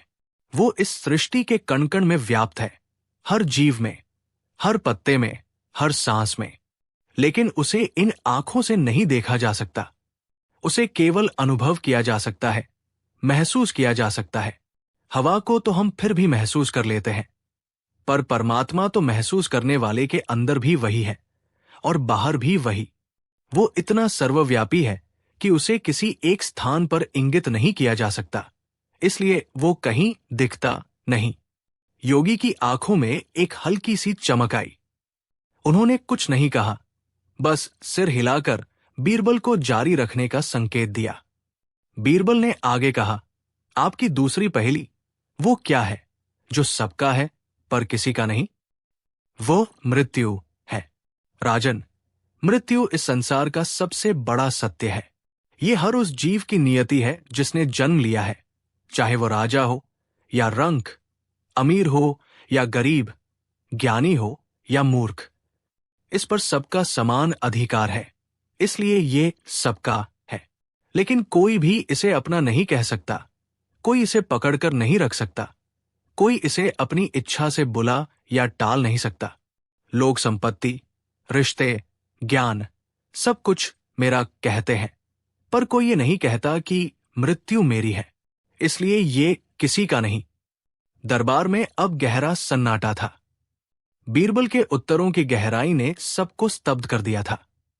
अब सबकी नजरें योगी और बीरबल पर टिकी थी। अंतिम और सबसे कठिन प्रश्न बाकी था। बीरबल ने एक गहरी सांस ली और बोले, और महात्मन, आपकी तीसरी और सबसे गूढ़ पहेली, वो मार्ग कौन सा है जो कहीं नहीं जाता फिर भी मंजिल तक पहुंचाता है? वो मार्ग है स्वयं के भीतर की यात्रा या ध्यान। उन्होंने विस्तार से समझाना शुरू किया। महात्मन, दुनिया के सारे रास्ते हमें एक स्थान से दूसरे स्थान तक ले जाते हैं। आगरा से दिल्ली, दिल्ली से लाहौर, ये सभी मार्ग बाहर की ओर जाते हैं। लेकिन ध्यान एक ऐसा मार्ग है जो कहीं बाहर नहीं जाता। इस पर चलने के लिए हमें कहीं जाने की जरूरत नहीं, बस आंखें बंद करके अपने भीतर उतरना होता है। ये एक इनवर्ड जर्नी है। ये कहीं नहीं जाता, क्योंकि हमारी मंजिल यानी आत्मा या सत्य पहले से ही हमारे भीतर मौजूद है। हमें उसे खोजने कहीं जाना नहीं है, बस उसे पहचानना है। इसलिए ये मार्ग कहीं न जाकर भी हमें असली मंजिल यानी आत्म साक्षात्कार तक पहुंचाता है। जब बीरबल ने अपनी बात समाप्त की तो कुछ क्षणों के लिए दरबार में पूर्ण मौन छा गया। फिर योगी अद्वैतानंद की शांत मुख मुद्रा पर एक गहरी, दिव्य मुस्कान फैल गई। वे अपनी जगह से उठे और पहली बार उन्होंने अपना सिर झुकाया बीरबल के सम्मान में। उन्होंने कहा, बीरबल, तुम धन्य हो, और धन्य है ये शहंशाह जिसके पास तुम जैसा हीरा है। मैंने वर्षों हिमालय की गुफाओं में तपस्या करके जो सत्य अनुभव किया, तुमने उसे इस राजसी दरबार के बीच रहकर भी नहीं खोया। तुम्हारे उत्तर केवल शब्द नहीं, अनुभव का सार है। योगी ने अकबर की ओर मुड़कर कहा, राजन, तुम्हारी सल्तनत की असली दौलत तुम्हारे खजाने में नहीं, बल्कि बीरबल जैसे ज्ञानी व्यक्ति में है, जिस राज्य में शासक और सलाहकार दोनों सत्य और न्याय के प्रति इतने सजग हों, वो राज्य कभी नष्ट नहीं हो सकता। ये कहकर योगी अद्वैतानंद जैसे रहस्यमयी ढंग से आए थे, वैसे ही शांत कदमों से दरबार से बाहर चले गए। लेकिन उनके जाने के बाद दरबार का माहौल बदल चुका था। आज किसी ने कोई युद्ध नहीं जीता था, किसी ने कोई खजाना हासिल नहीं किया था, लेकिन फिर भी एक अद्भुत विजय का एहसास था। ये बुद्धि की विजय थी, ज्ञान की विजय थी और सत्य की विजय थी। अकबर अपनी गद्दी से उतरे और उन्होंने बीरबल को गले से लगा लिया। बीरबल, आज तुमने सिर्फ मेरी ही नहीं, पूरी सल्तनत की लाज रख ली। तुम केवल मेरे सलाहकार नहीं, मेरे गुरु भी हो। तुम्हारी बुद्धि सोना चांदी से कहीं ज्यादा कीमती है। बीरबल ने विनम्रता से सिर झुकाकर कहा, जहांपनाह, ये सब आपकी संगत और ईश्वर की कृपा का फल है। मैं तो बस एक साधारण सेवक हूं। लेकिन उस दिन के बाद सबसे बड़ी पहेली की ये कहानी दूर दूर तक फैल गई। ये कहानी सिर्फ बीरबल की चतुराई का एक और किस्सा नहीं बनी, बल्कि ये लोगों के लिए एक प्रेरणा बन गई। ये सिखाती थी कि जीवन के सबसे गहरे रहस्य महलों या गुफाओं में नहीं, बल्कि इंसान के अपने भीतर छिपे होते हैं, और उन्हें सुलझाने के लिए किसी बाहरी यात्रा की नहीं, बल्कि अपने अंदर उतरने की जरूरत होती है। ये कहानी आज भी हमें याद दिलाती है कि सबसे बड़ी पहेली स्वयं जीवन है, और उसका उत्तर भी हमारे भीतर ही मौजूद है। कहानी 4। उस दिन दरबार की रौनक कुछ अलग थी। वजह था एक नया दरबारी जो फारस से आया था। उसका नाम था इफ्तिखार खान। इफ्तिखार खान सिर्फ एक अमीर नहीं था, वो शब्दों का जादूगर था। उसकी जुबान में शहद की मिठास और छुरी की धार दोनों एक साथ थी। वो अपनी हाजिर जवाबी और बातों के हेरफेर में इतना माहिर था कि बड़े बड़े ज्ञानी भी उसके सामने पानी भरते थे। अकबर, जो खुद कला और बुद्धिमानी के बहुत बड़े कदरदान थे, इफ्तिखार खान से बहुत प्रभावित हुए। कुछ ही हफ्तों में इफ्तिखार खान ने बादशाह का दिल जीत लिया और दरबार में अपनी एक खास जगह बना ली। लेकिन उसका असली मकसद कुछ और ही था। वो बीरबल की जगह लेना चाहता था। एक सुबह जब दरबार पूरी तरह से भरा हुआ था, इफ्तिखार खान अपनी जगह से उठा। उसके चेहरे पर एक अहंकारी मुस्कान थी। आलम पनाह, गुस्ताखी माफ हो, उसने झुककर सलाम करते हुए कहा। मैंने इस दरबार की बहुत तारीफें सुनी हैं, खासकर आपके नवरत्नों की। कहते हैं यहां ज्ञान की गंगा बहती है। अकबर मुस्कुराए। इसमें कोई शक नहीं है इफ्तिखार खान, हमारे दरबार में एक से बढ़कर एक काबिल लोग हैं। इफ्तिखार खान की नजर बीरबल पर पड़ी, जो हमेशा की तरह शांत भाव से सब कुछ देख रहे थे। जहांपनाह, इफ्तिखार ने अपनी आवाज में चुनौती का जहर घोलते हुए कहा, मैंने सुना है कि आपके वजीर आला राजा बीरबल दुनिया के सबसे बुद्धिमान व्यक्ति हैं। मैं उनकी अक्लमंदी को परखना चाहता हूं। अगर आपकी इजाजत हो तो मैं दरबार के सामने एक दावा पेश करना चाहता हूं। दरबार में कानाफूसी शुरू हो गई। अकबर की भौहें तन गई। कैसा दावा? इफ्तिखार खान ने अपना सीना चौड़ा किया और बोला, मेरा दावा है कि मैं दुनिया के किसी भी सवाल का जवाब दे सकता हूं, लेकिन एक शर्त पर। मैं हर सवाल का जवाब उसके ठीक उल्टे अर्थ में दूंगा। यानी जो सच है मैं उसे झूठ की तरह पेश करूंगा, और जो झूठ है उसे सच की तरह। और मेरी काबिलियत यह है कि मेरा उल्टा जवाब भी आपको 100% तर्कसंगत और सही लगेगा। इस दरबार में कोई ऐसा नहीं जो मेरे इस उल्टे जवाब के तर्क को काट सके। ये एक अजीब और अहंकार से भरी चुनौती थी। दरबार में सन्नाटा छा गया। उल्टे जवाब देना, ये तो कोई भी कर सकता है, लेकिन उसे तर्कसंगत साबित करना, ये मुश्किल था। अकबर ने अपने दरबारियों की तरफ देखा। क्या कोई है जो इफ्तिखार खान की इस चुनौती को स्वीकार करे? कई पंडित और विद्वान आगे आए। एक विद्वान ने पूछा, क्या सूरज पूरब से निकलता है? ये एक सीधा सा सवाल था। इफ्तिखार खान हंसा। जनाब, आप तो बहुत ही सतही बात कर रहे हैं। सूरज कहीं से नहीं निकलता। ये तो पृथ्वी है जो अपनी धुरी पर घूमती है, जिससे हमें ऐसा महसूस होता है कि सूरज चल रहा है। तो आपका सवाल ही गलत है, और मेरा उल्टा जवाब यह है कि सूरज तो अपनी जगह पर स्थिर है। पूरब और पश्चिम तो इंसान के बनाए हुए धोखे हैं। विद्वान निरुत्तर हो गया। बात में दम तो था। एक दूसरे दरबारी ने पूछा, क्या आग गर्म होती है? इफ्तिखार ने जवाब दिया, आग खुद में गर्म या ठंडी नहीं होती। वो तो बस ऊर्जा का एक रूप है। जब हमारे शरीर के कण उस ऊर्जा के संपर्क में आते हैं तो हमें गर्मी का एहसास होता है। किसी ठंडे ग्रह के प्राणी के लिए शायद यही आग ठंडक का स्रोत हो। तो गर्मी आग में नहीं, हमारे एहसास में है। एक एक करके दरबार के कई काबिल लोगों ने सवाल पूछे, लेकिन इफ्तिखार खान ने अपनी बातों के जाल और चालाकी से हर सवाल का ऐसा उल्टा जवाब दिया कि सब चुप हो गए। उसकी जीत देखकर उसके समर्थक दरबारियों के चेहरे खिल उठे। अब इफ्तिखार खान सीधे बीरबल की ओर मुड़ा। उसकी आंखों में विजय का नशा था। तो राजा बीरबल, उसने तंज कसते हुए कहा, पूरा दरबार तो मेरी काबिलियत देख चुका है। अब आपकी बारी है।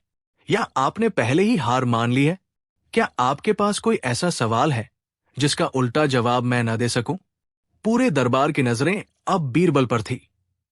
बीरबल के चेहरे पर न कोई चिंता थी, न कोई घबराहट। वो अपनी जगह से उठे, बादशाह को सलाम किया और फिर इफ्तिखार खान की तरफ देखा। इफ्तिखार खान साहब, आपकी काबिलियत सच में काबिले तारीफ है। बीरबल ने बड़ी विनम्रता से कहा, शब्दों से खेलना आपको बखूबी आता है। मैं आपसे कोई मुश्किल सवाल नहीं पूछूंगा। मेरा सवाल बहुत ही सीधा और सरल होगा। लेकिन मैं ये सवाल आज नहीं, कल पूछूंगा। मुझे सोचने के लिए एक दिन का समय चाहिए। ये सुनकर इफ्तिखार खान जोर से हंसा। हा हा हा, सोचने के लिए एक दिन? अरे राजा बीरबल, आप चाहें तो 1 साल ले लीजिए, लेकिन आप ऐसा सवाल नहीं ढूंढ पाएंगे जो इफ्तिखार खान को हरा सके। अकबर ने बीरबल को इजाजत दे दी। दरबार बर्खास्त हो गया। बीरबल के विरोधी दरबारी खुश थे।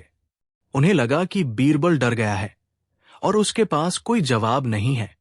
दोस्तों, वो रात बीरबल के लिए चिंतन की रात थी। वो जानते थे कि इफ्तिखार खान कोई ज्ञानी नहीं, बल्कि एक धोखेबाज है जो शब्दों के जाल से लोगों को मूर्ख बना रहा है। वो कोई भी सीधा सवाल पूछेंगे तो वो उसे अपने दर्शन और तर्क से उल्टा साबित कर देगा। सवाल ऐसा होना चाहिए जो उसे उसी के बुने जाल में फंसा दे। बीरबल टहलते टहलते अपने बागीचे के माली रहीम चाचा के पास पहुंचे। रहीम चाचा बूढ़े थे, लेकिन बहुत अनुभवी और समझदार थे। क्या बात है राजा साहब? रहीम चाचा ने बीरबल के चेहरे की चिंता पड़ते हुए पूछा। आज बड़े परेशान लग रहे हैं। बीरबल ने पूरी बात बताई। रहीम चाचा मुस्कुराए। राजा साहब, कभी कभी बड़े बड़े ताले एक छोटी सी चाबी से खुल जाते हैं। वो आदमी हर सवाल को उल्टा कर देता है ना? तो उससे सवाल ही ऐसा पूछो जिसे वो उल्टा कर ही न पाए। ऐसा सवाल पूछो जिसका जवाब हाफ भी गलत हो और ना भी गलत हो। ये सुनकर बीरबल की आंखों में एक चमक आ गई। एक छोटा सा सूत्र, एक छोटी सी बात ने उन्हें पूरा रास्ता दिखा दिया था। उन्होंने रहीम चाचा का शुक्रिया अदा किया। अब उनके पास इफ्तिखार खान के अहंकार को तोड़ने का अचूक हथियार था। अगली सुबह दरबार का माहौल किसी जंग के मैदान जैसा था। इफ्तिखार खान अपने सिंहासन जैसे आसन पर ऐसे बैठा था जैसे वो कोई बादशाह हो। उसे अपनी जीत का पूरा यकीन था। बीरबल दरबार में आए। उनके चेहरे पर वही शांत मुस्कान थी। अकबर ने कहा, बीरबल, पूरा दरबार तुम्हारे सवाल का इंतजार कर रहा है। बीरबल ने इफ्तिखार खान की ओर देखा। इफ्तिखार खान साहब, मैं आपकी बुद्धिमानी का कायल हूं। आप हर सवाल का उल्टा जवाब देने का दावा करते हैं। मेरा सवाल मेरे बारे में नहीं, आपके बारे में भी नहीं। मेरा सवाल खुद सवाल और जवाब के बारे में है। इफ्तिखार खान ने अकड़कर कहा, पूछिए जो पूछना है। बीरबल ने एक गहरी सांस ली और पूरे दरबार को सुनाते हुए अपना सवाल दागा। हे शब्दों के जादूगर इफ्तिखार खान, क्या आप इस प्रश्न का उत्तर नहीं जमे देंगे? और दोस्तों, उस एक सवाल ने पूरे दरबार में जैसे एक भूचाल ला दिया। पहले तो किसी को कुछ समझ ही नहीं आया। ये कैसा सवाल था? क्या आप इस प्रश्न का उत्तर नहीं जमे देंगे? इफ्तिखार खान का चेहरा पीला पड़ गया। उसकी अहंकारी मुस्कान गायब हो गई।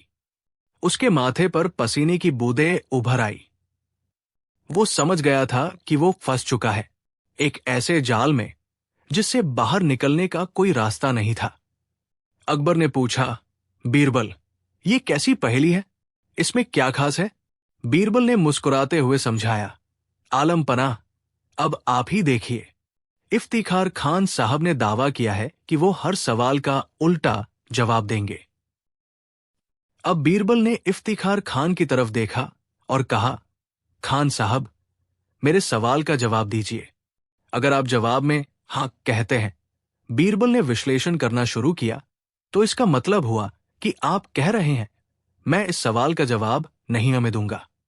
लेकिन आपने तो जवाब हाथ में दिया, नहीं हमें नहीं।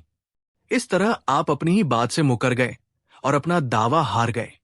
दरबार में हल्की सी हलचल हुई। लोगों को बात समझ आने लगी थी। बीरबल ने आगे कहा, और अगर आप जवाब में नहीं कहते हैं, तो इसका मतलब हुआ कि आप मेरे सवाल का सही ही जवाब दे रहे हैं।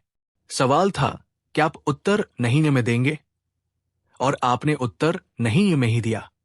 इस तरह आपने सवाल का सीधा और सच्चा जवाब दे दिया, उल्टा जवाब नहीं। ऐसा करके भी आप अपना दावा हार गए, क्योंकि आपका दावा तो हर बात का उल्टा जवाब देने का था। अब पूरे दरबार में तालियों की गड़गड़ाहट गूंज उठी। इफ्तिखार खान का चेहरा शर्म से लाल हो गया था। वो पत्थर की मूरत बना खड़ा था। उसके पास कोई जवाब नहीं था। अगर वो कहता तो भी हारता, नहीं कहता तो भी हारता, और अगर वो चुप रहता तो उसकी चुप्पी ही उसकी हार का सबसे बड़ा सबूत थी। बीरबल ने इफ्तिखार खान के पास जाकर बड़ी विनम्रता से कहा, खान साहब, ज्ञान विनम्रता सिखाता है, अहंकार नहीं। जो इंसान अपने ही शब्दों के जाल में फंस जाए, वो ज्ञानी नहीं, केवल बातूनी होता है। आपने दरबार का बहुत समय बर्बाद किया। शहंशाह अकबर अपनी जगह से उठे और जोर जोर से हंसने लगे। वाह बीरबल, वाह! मान गए तुम्हारी हाजिर जवाबी को। तुमने आज फिर साबित कर दिया कि सच्ची बुद्धि शोर नहीं मचाती, वो खामोशी से सबसे बड़े अहंकार को भी तोड़ देती है। अकबर ने शर्मिंदा खड़े इफ्तिखार खान को दरबार से जाने का हुक्म दिया और बीरबल को एक बेशकीमती मोतियों का हार इनाम में दिया। तो दोस्तों, ये थी कहानी एक करारे जवाब की। बीरबल ने हमें सिखाया कि बड़ी बड़ी समस्याओं का हल कभी कभी बहुत सीधे और सरल सवालों में छिपा होता है, और सबसे बड़ा ज्ञान वो नहीं जो दूसरों को नीचा दिखाए, बल्कि वो है जो सच्चाई और विनम्रता के रास्ते पर चले। आपको अकबर बीरबल की ये रोचक कहानी कैसी लगी? कमेंट्स में जरूर बताइएगा। अगर आपके पास भी कोई ऐसा मजेदार सवाल है तो हमसे शेयर करें। इस वीडियो को लाइक करें, अपने दोस्तों के साथ शेयर करें, और ऐसी ही दिलचस्प कहानियों के लिए हमारे चैनल को सब्सक्राइब करना न भूलें। मिलते हैं अगली कहानी में। कहानी 5। ये कहानी उस दौर की है जब अकबर की सल्तनत अपनी बुलंदियों पर थी और न्याय का डंका चारों ओर बजता था। लेकिन क्या सच में न्याय की पहुंच हर किसी तक एक समान थी?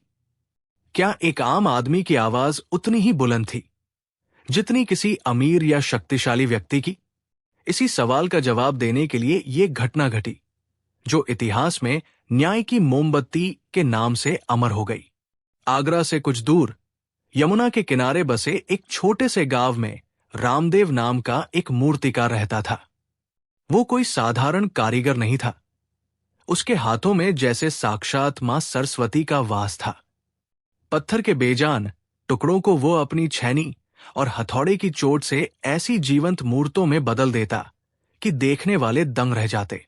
उसकी बनाई मूर्तियों में आंखें बोलती थी, चेहरे पर भाव थिरकते थे और अंग प्रत्यंग में जीवन का संचार महसूस होता था। रामदेव गरीब था, लेकिन अपनी कला में अमीर था। उसकी एक छोटी सी झोपड़ी थी, जिसमें उसकी पत्नी सीता और एक जवान बेटी राधा रहती थी। राधा के विवाह की चिंता उसे दिन रात सताती थी, लेकिन वो अपनी कला से कभी समझौता नहीं करता था। एक दिन उस क्षेत्र के सूबेदार मिर्जा हाकिम का काफिला गांव से गुजरा। मिर्जा हाकिम रिश्ते में शहंशाह अकबर के चचेरे भाई लगते थे। इस रिश्ते ने उन्हें अपार शक्ति और उससे भी ज्यादा अहंकार दिया था।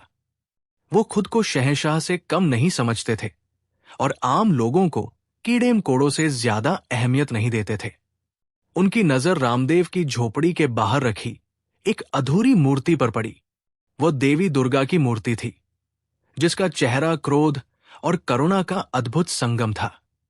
मिर्जा हाकिम अपनी बग्घी से उतरे और घमंड से भरकर रामदेव की झोपड़ी में दाखिल हुए। उन्होंने चारों ओर नजर दौड़ाई और रामदेव से पूछा, ये मूर्तियां तो बनाता है? रामदेव ने हाथ जोड़कर कहा, जी हुजूर, ये तुच्छ सेवक ही इन पत्थरों को आकार देने की कोशिश करता है। मिर्जा हाकिम को उसकी कला पसंद आई। उन्होंने आदेशात्मक स्वर में कहा, मेरे लिए एक मूर्ति बनाओ, देवी लक्ष्मी की, जो कमल पर विराजमान हो। ऐसी मूर्ति बनाना कि देखने वाले बस देखते रह जाएं। अगर मूर्ति मेरे मन को भा गई तो तुझे 500 स्वर्ण मुद्राओं का इनाम दूंगा। 500 स्वर्ण मुद्राएं। रामदेव ने अपनी पूरी जिंदगी में इतनी बड़ी रकम के बारे में सोचा भी नहीं था। उसकी आंखें चमक उठीं। उसे लगा कि भगवान ने उसकी सुन ली है। अब वो अपनी बेटी राधा का विवाह धूमधाम से कर सकेगा और अपनी पत्नी के लिए भी 2 नए कपड़े खरीद सकेगा। उसने तुरंत हामी भर दी और कहा, हुजूर, आप निश्चिंत रहें, मैं अपनी पूरी जान लगाकर ऐसी मूर्ति बनाऊंगा जैसी आज तक किसी ने न देखी होगी। उस दिन के बाद रामदेव दिन रात एक करके मूर्ति गढ़ने में जुट गया। उसने सबसे अच्छा संगमरमर चुना। उसने खाना पीना, सोना जागना सब भुला दिया। उसकी छैनी जब पत्थर पर चलती तो जैसे कोई संगीत पैदा होता। महीनों की कठोर तपस्या के बाद मूर्ति बनकर तैयार हुई। और वो क्या खूब मूर्ति थी। श्वेत संगमरमर में तराशी गई मां लक्ष्मी के चेहरे पर सौम्यता, करुणा और ऐश्वर्य का ऐसा दिव्य भाव था कि लगता था वो अभी बोल पड़ेंगी।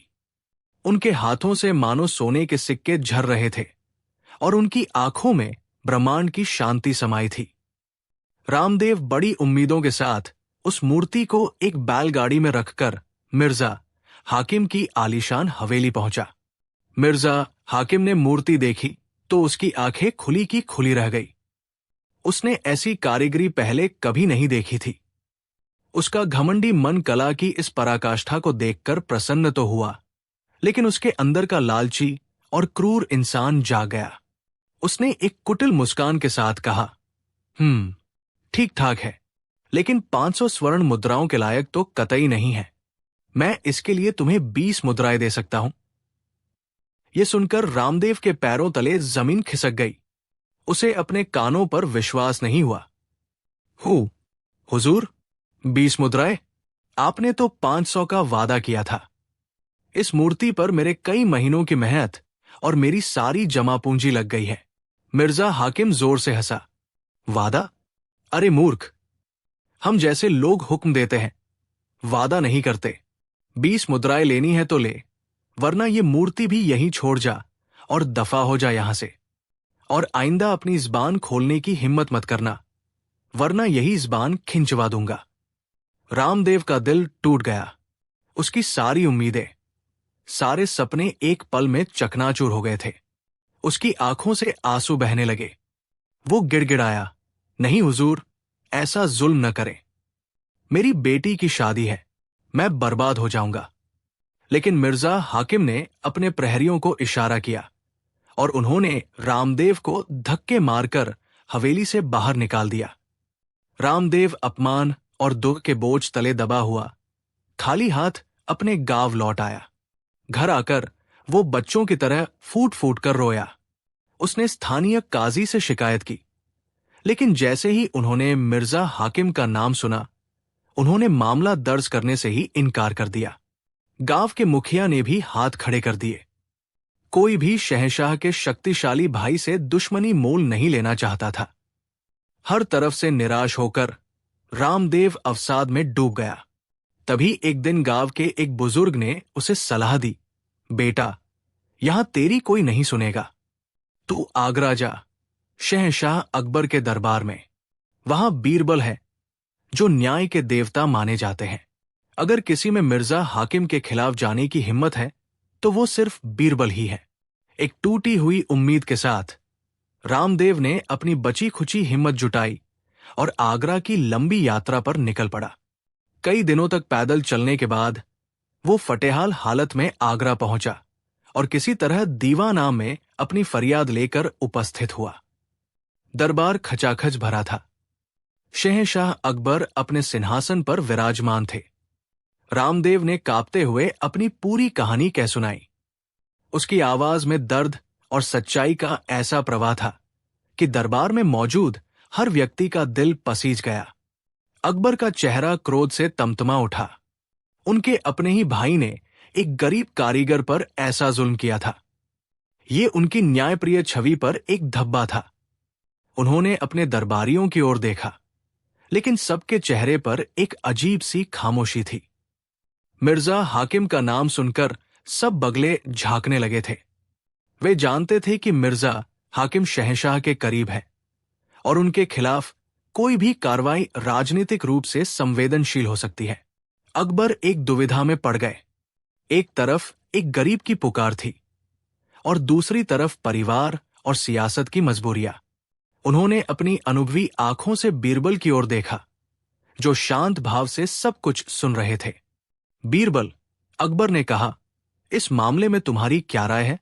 इस मूर्तिकार के पास कोई गवाह नहीं है और मिर्जा हाकिम हमारे रिश्तेदार होने के साथ साथ एक महत्वपूर्ण सूबेदार भी है। हम न्याय कैसे करें?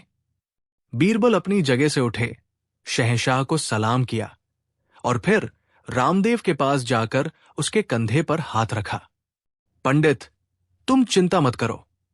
जहां पनाह की सल्तनत में इंसाफ होकर रहेगा। तुम्हारी कला का अपमान, यानी शहंशाह का अपमान। मुझे बस कुछ दिनों की मोहलत चाहिए। बीरबल जानते थे कि यह मामला सीधा नहीं है। मिर्जा हाकिम से सीधे सवाल जवाब करना बेकार था। वो अपनी शक्ति के नशे में कुछ भी कबूल नहीं करेगा। उसे पकड़ने के लिए एक ऐसा जाल बिछाना था जिसमें वो खुद चलकर फंसे। अगले दिन पूरे आगरा में एक शाही मुनादी करवाई गई। ढोलनगाड़ों के साथ एक अनोखे फरमान का ऐलान किया गया। शहंशाह अकबर के हुक्म से आगरा के मुख्य चौराहे पर एक न्याय की मोमबत्ती स्थापित की जाएगी। ये कोई साधारण मोमबत्ती नहीं है। ये एक जादुई मोमबत्ती है। जिस किसी फरियादी को लगता है कि उसके साथ अन्याय हुआ है, वो इस मोमबत्ती को जलाएगा। अगर फरियादी सच्चा है, तो मोमबत्ती का धुआं उसके हाथ को काला नहीं करेगा। लेकिन अगर फरियादी झूठा है और किसी पर झूठा इल्जाम लगा रहा है, तो मोमबत्ती का धुआं उसके हाथ को तुरंत स्याह कर देगा, जो 1 साल तक नहीं धुलेगा। इस मोमबत्ती का पहला परीक्षण 3 दिन बाद मूर्तिकार रामदेव द्वारा किया जाएगा, जो सूबेदार मिर्जा हाकिम पर वादा खिलाफी का आरोप लगा रहे हैं। ये ऐलान सुनते ही पूरे शहर में सनसनी फैल गई। लोग न्याय की मोमबत्ती के बारे में तरह तरह की बातें करने लगे। किसी ने कहा कि इसे किसी महान सिद्ध पुरुष ने अभिमंत्रित किया है, तो कोई कहने लगा कि इसमें पारस पत्थर का अंश है। ये खबर मिर्जा हाकिम तक भी पहुंची। पहले तो वो हंसा, लेकिन फिर उसे चिंता होने लगी। वो जानता था कि वो झूठा है। उसे डर सताने लगा कि अगर इस मोमबत्ती में सच में कोई जादू हुआ, तो वो सबके सामने बेइज्जत हो जाएगा। उसका अहंकार उसे ये गवारा नहीं करने दे रहा था। वो रात भर बेचैन रहा। ठीक इसी समय बीरबल ने अपनी योजना का अगला कदम उठाया। उन्होंने अपने एक सबसे भरोसेमंद जासूस को एक गुप्त पत्र देकर मिर्जा हाकिम के पास भेजा। जासूस ने खुद को मिर्जा हाकिम का एक शुभ चिंतक बताया और कहा, हुजूर, मैं दरबार में आपका भला चाहता हूं। यह बीरबल की एक गहरी चाल है। उसने आपको फंसाने के लिए यह नाटक रचा है। मिर्जा हाकिम ने उत्सुकता से पूछा, कैसी चाल? जासूस ने फुसफुसाकर कहा, हुजूर, उस मोमबत्ती की बाती में एक खास किस्म का अदृश्य रसायन लगाया गया है। जब उसे जलाया जाएगा तो उससे निकलने वाला धुआं हर किसी के हाथ को काला कर देगा, चाहे वो सच्चा हो या झूठा। बीरबल की योजना यह है कि जब रामदेव मोमबत्ती जलाएगा और उसका हाथ काला हो जाएगा तो वो उसे झूठा साबित कर देगा और मामला रफादफा हो जाएगा। लेकिन अगर आप अपनी इज्जत बचाना चाहते हैं तो आपको बीरबल से भी ज्यादा चालाक बनना होगा। मिर्जा हाकिम ने पूछा, कैसे? जासूस ने कहा, आप रामदेव से पहले चौराहे पर पहुंचे और ऐलान करें कि आप खुद अपनी सच्चाई साबित करने के लिए मोमबत्ती जलाएंगे। लेकिन जलाने से ठीक पहले चुपके से अपने हाथों पर तेल या घी की एक पतली परत मल ले। तेल की वजह से कालिख आपके हाथ पर चिपकेगी नहीं। जब आप अपना साफ हाथ सबको दिखाएंगे तो आपकी सच्चाई साबित हो जाएगी और रामदेव झूठा पड़ जाएगा। बीरबल की चाल उसी पर उल्टी पड़ जाएगी। यह सुनकर मिर्जा हाकिम की आंखें चमक उठीं। उसे लगा कि उसने बीरबल की चाल पकड़ ली है। वो अपनी बुद्धिमानी पर इतराया और उस शुभ चिंतक को इनाम देकर विदा किया। उसने सोचा, बीरबल मुझे फंसाना चाहता है, लेकिन मैं उसे ही मूर्ख बनाऊंगा। नियत दिन आ गया। आगरा का मुख्य चौराहा खचाखच भरा हुआ था। लोग न्याय की मोमबत्ती का चमत्कार देखने के लिए जमा थे। एक ऊंचे चबूतरे पर एक विशाल सजीदजी मोमबत्ती रखी थी। शहंशाह अकबर, बीरबल और सभी दरबारी भी अपने अपने स्थानों पर विराजमान थे। रामदेव को चबूतरे पर बुलाया गया। उसका चेहरा पीला पड़ रहा था, लेकिन उसकी आंखों में सच्चाई की चमक थी।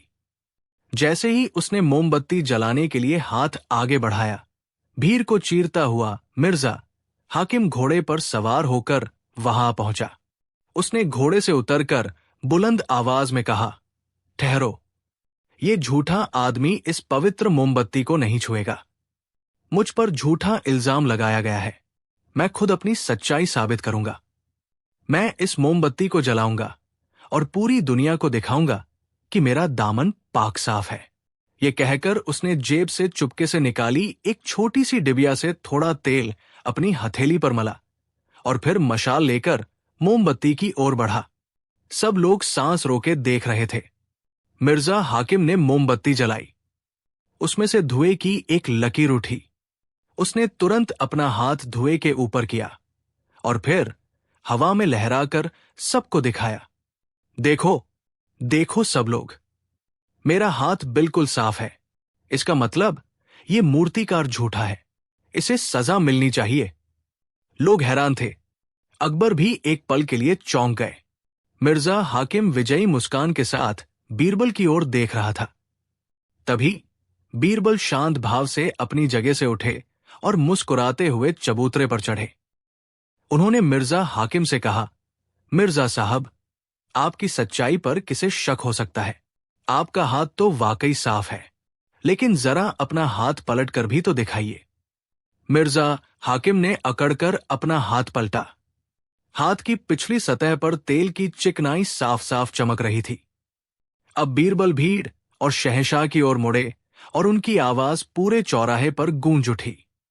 जहां पनाह और आगरा के लोगों, इस मोमबत्ती का असली जादू इसके धुएं में नहीं, बल्कि इसके पीछे छिपे सच में था। इस मोमबत्ती में कोई रसायन, कोई मंत्र नहीं है। ये एक साधारण मोमबत्ती है और इसका धुआं भी साधारण है, जो किसी के हाथ को काला नहीं कर सकता। ये सुनकर सब चौंक गए। मिर्जा हाकिम का चेहरा सफेद पड़ गया। बीरबल ने अपनी बात जारी रखी। एक निर्दोष व्यक्ति को किसी चाल या धोखे का डर नहीं होता। अगर रामदेव इसे जलाता तो उसका हाथ भी साफ ही रहता, लेकिन एक दोषी और चोर मन हमेशा डरता है। वो हमेशा बचने के लिए तिकड़म सोचता है। मिर्जा हाकिम को लगा कि मोमबत्ती में कोई चाल है, इसलिए उन्होंने खुद को बचाने के लिए अपने हाथ पर तेल लगा लिया। इन्हें कैसे पता चला कि हाथ पर तेल लगाना है? क्योंकि एक चोर ही दूसरे चोर की तरकीब सोच सकता है। अपने हाथ पर तेल लगाकर इन्होंने खुद ही अपना गुनाह कबूल कर लिया है। इन्होंने मान लिया है कि ये चोर है और इन्हें पकड़े जाने का डर था। ये सुनते ही मिर्जा हाकिम के पैरों तले जमीन खिसक गई। वो समझ गया कि वो बीरबल के जाल में बुरी तरह फंस चुका है। भीड़ में धोखेबाज, जालिम की आवाजें उठने लगी। शहंशाह अकबर का चेहरा गर्व से दमक उठा। उन्होंने अपने सिंहासन से उठकर गर्जना की, मिर्जा हाकिम, तुमने न सिर्फ इस गरीब पर जुल्म किया, बल्कि शाही न्याय प्रणाली का मजाक उड़ाया और मुझे धोखा देने की कोशिश की। तुम भूल गए थे कि अकबर की सल्तनत में इंसाफ रिश्ते नहीं, सच्चाई देखता है। अकबर ने फैसला सुनाया, मिर्जा हाकिम को सूबेदार के पद से बर्खास्त किया जाता है। वो रामदेव को इनाम की रकम का 10 गुना यानी 5,000 स्वर्ण मुद्राएं देगा। इसके अलावा उसे 1 साल के लिए सल्तनत की सबसे दूर की चौकी पर एक आम सिपाही की तरह सेवा करनी होगी, ताकि वो आम इंसान का दुख दर्द समझ सके। शाही हुक्म की तामील तुरंत हुई। सैनिकों ने मिर्जा हाकिम को पकड़ लिया। दूसरी ओर रामदेव खुशी और कृतज्ञता के आंसुओं से रो रहा था। वो बीरबल के पैरों में गिर पड़ा। बीरबल ने उसे उठाकर गले से लगा लिया और कहा, यह मेरा नहीं, शहंशाह के न्याय का प्रताप है। याद रखना, न्याय की मोमबत्ती किसी चौराहे पर नहीं, हर इंसान के जमीर में जलती है। बस उसे बुझने मत देना। उस दिन आगरा के लोगों ने सीखा कि न्याय सबके लिए बराबर है, चाहे सामने शहंशाह का भाई ही क्यों न खड़ा हो। और बीरबल ने एक बार फिर साबित कर दिया कि बुद्धि की सबसे बड़ी सार्थकता न्याय की स्थापना में ही है। कहानी 6। आगरा के किले में उस दिन की सुबह भी आम दिनों की तरह ही थी, लेकिन हवा में एक अनकही बेचैनी घुली हुई थी। शहंशाह अकबर अपने दीवान खास में एक गंभीर मसले पर अपने नवरत्नों से सलाह मशविरा कर रहे थे। एक दूर के सूबे से आई रिपोर्ट ने बादशाह के माथे पर चिंता की लकीरें खींच दी थी। मामला बेहद पेचीदा था, जिसमें कूटनीति, सैन्य रणनीति और प्रजा के भरोसे तीनों का संतुलन साधना था। बड़े बड़े सूरमा और सलाहकार अपनी अपनी दलीलें पेश कर रहे थे, लेकिन कोई भी हल ऐसा नहीं था जो शहंशाह को पूरी तरह से संतुष्ट कर सके। तभी बीरबल, जो अब तक खामोशी से सब कुछ सुन रहे थे, अपनी जगह से उठे। उन्होंने बड़ी सादगी से एक ऐसा रास्ता सुझाया जिसमें सांप भी मर जाए और लाठी भी न टूटे। उनका हल इतना सरल, व्यावहारिक और दूरदर्शी था कि सुनकर शहंशाह अकबर का चेहरा खिल उठा। उन्होंने अपनी जगह से उठकर बीरबल की पीठ थपथपाई और भरे दरबार में ऐलान किया, बीरबल, तुम्हारी बुद्धि सचमुच बेमिसाल है। तुम्हारे होते हुए हमें किसी भी मुश्किल से डर नहीं लगता। तुम्हारी एक सलाह सल्तनत के 100 तोपों से ज्यादा कीमती है। यह प्रशंसा जहां एक ओर बीरबल के प्रति सम्मान दर्शा रही थी, वहीं दूसरी ओर दरबार में बैठे कुछ लोगों के दिलों में ईर्ष्या की आग को और भड़का रही थी। इन जलने वालों में सबसे आगे थे हकीम जफर बेग। जफर बेग केवल एक हकीम ही नहीं, बल्कि एक विद्वान भी थे। उन्हें अरबी, जारसी और दर्शन शास्त्र का गहरा ज्ञान था। वो खुद को बीरबल से किसी भी मायने में कम नहीं समझते थे, लेकिन बादशाह का बीरबल के प्रति अगाध स्नेह और विश्वास उन्हें कांटे की तरह चुभता था। उन्हें लगता था कि बीरबल केवल मीठी मीठी बातें करके और लतीफे सुनाकर बादशाह का दिल जीतता है, जबकि असली ज्ञान और योग्यता तो उनके पास है। उस दिन दरबार के बाद हकीम जफर ने अपने कुछ हमख्याल दरबारियों को अपने आवास पर बुलाया। उनके चेहरे पर गहरी नाराजगी और अपमान का भाव था। देखा आप सबने, जफर ने कड़वाहट भरे स्वर में कहा, आज फिर वही हुआ। हमने घंटों तक सिर खपाया, लेकिन सारा श्रेय वो भांड ले गया। बादशाह तो जैसे उसकी बुद्धि के गुलाम हो गए हैं। जब तक हम इस बीरबल को उसकी सही जगह यानी बादशाह की नजरों से गिरा नहीं देते, हमें हमारा हज कभी नहीं मिलेगा। एक दरबारी मीर कासिम ने कहा, लेकिन हकीम साहब, ये काम आसान नहीं है। बीरबल इतना चतुर है कि हर बार हमारे जाल को काट कर निकल जाता है। जफर बेग की आंखों में एक कुटिल चमक उभरी। इस बार ऐसा नहीं होगा, उसने कहा। मैंने एक ऐसी योजना बनाई है जो उसे सीधे बादशाह की नजरों में एक पाखंडी और झूठा साबित कर देगी। हम उसे ज्ञान और बुद्धि से नहीं, बल्कि एक ऐसे मायाजाल से मात देंगे जिसे वो समझ ही नहीं पाएगा।